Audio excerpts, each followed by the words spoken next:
जैसे अभी चाहिए पे बात हो रही थी, तो बहुत कुछ चाहिए।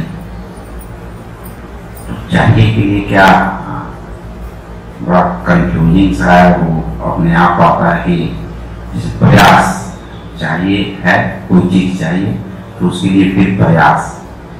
तो कभी कभी आपके सामने दिल में ऐसा भी प्रत्यक्ष हो जाता है कि प्रयास किए बिना भी वो चीज घटित हो जाती है,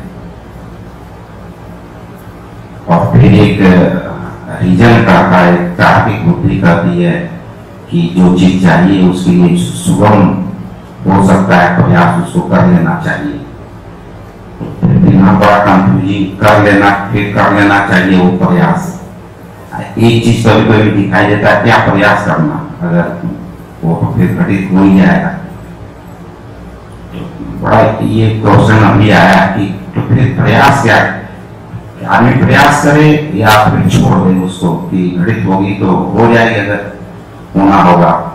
तार्किक बुद्धि करता है, जो सामान्य रूप से सिखाया जाता है, तुम्हारे प्रयास करो और तुम्हारे सामने दिखाई दे रहा है, चीज को प्रयास करो कि अगर तुमको चीज चाहिए।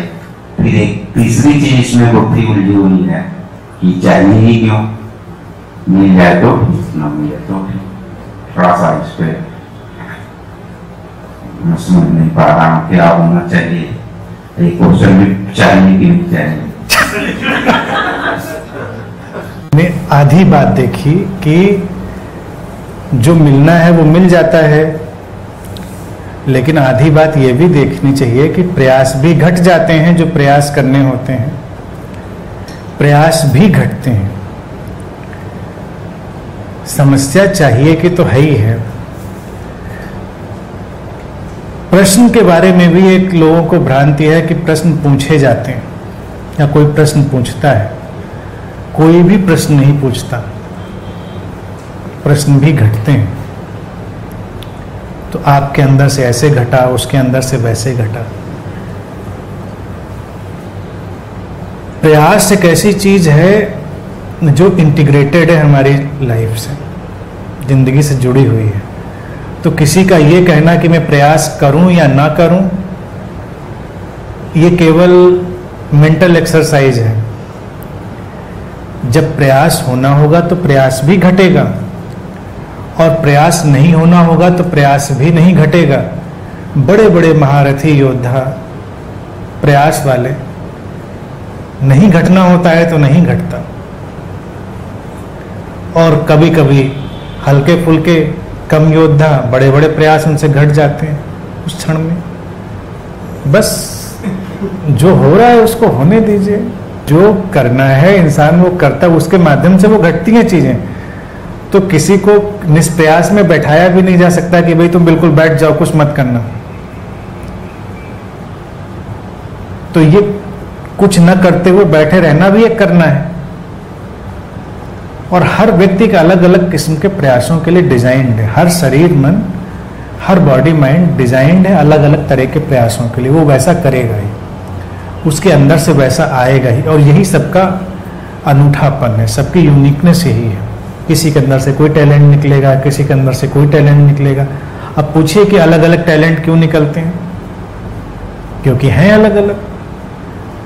घर में माँ बाप क्यों परेशान हैं? क्योंकि बच्चे को पढ़ना चाहिए, बच्चे को नहीं पढ़ना है। आप घर में महाभारत कर डालिए, नहीं पढ़ेगा।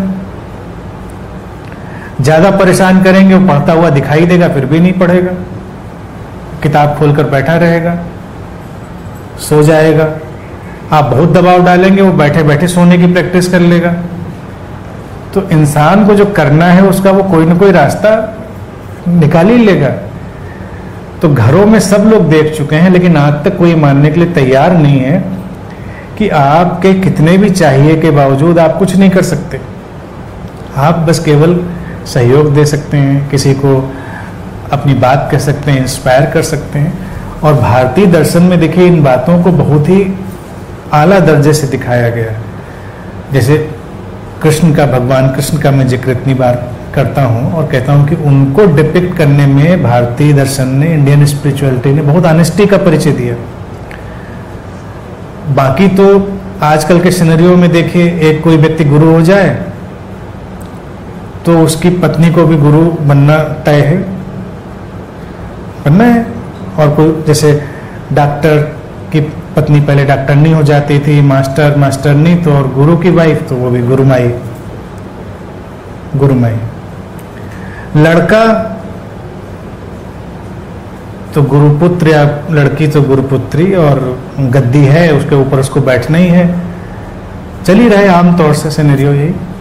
कृष्ण जैसा इतना बड़ा व्यक्ति जिसको भारत कहता है कि वो पूर्ण अवतार एक पैदा हुआ, उसका लड़का शराबी निकल जाता शाम, और भारतीय दर्शन ने उसको सीधे सीधे लिख दिया। ये साहस की बात है। कोई और जगह होती, कोई और मुल्क होता तो इतनी हिम्मत नहीं करता लिखने की कि आप इतने अवतारी, आपकी उंगलियों में जादू, आपकी प्रेजेंस में जादू, और आपका लड़का ही आपके रास्ते पर नहीं गया और ऐसे रास्तों पर चला गया, और फिर आपको ही अपने खानदान को नष्ट करने का कदम उठाना पड़ता। लेकिन कृष्ण उसमें भी कहते हैं कि ये मेरे हाथों नष्ट होना इसका तय था, मैंने नहीं किया। It was suppose to happen through me, मेरे माध्यम से होना था। क्योंकि ये अब उसी घटना को जोड़ेंगे, पुराना श्राप था, ये पुराना श्राप था जिसके माध्यम से ऐसा होना, यानी कि वो होना था, वो कुछ उसमें कर नहीं पाए। उनके चाहने से ऐसा नहीं हुआ कि बेटा पढ़ लिख लो, कुछ अच्छा काम कर लो, ध्यान साधना कर लो, गीता का एक ही अध्याय याद कर लो। आजकल तो लोग पूरी कंठस्थ करके घूमते हैं, तब भी कोई काम नहीं बनता। उनका लड़का एक श्लोक नहीं याद कर पाया, तो समझ पाया, कहने का तात्पर्य मेरा है, उसको जोकिंगली कह रहा हूं। तो ये भारतीय दर्शन का ये कहने का मतलब चाहिए का कोई मतलब नहीं। व्यक्ति अपनी एक डेस्टिनी लेके आता है जीवन में, और वो अपनी डेस्टिनी को फुलफिल करता है। वो कहाँ है, क्यों है, इससे कोई अंतर नहीं पड़ता।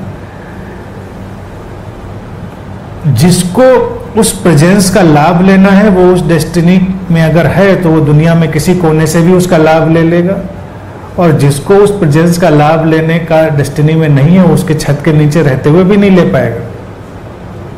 ये कहने हो तो इसमें चाहिए तो कहीं नहीं है, यानी कि वही हो रहा है जो उस डिजाइन में है।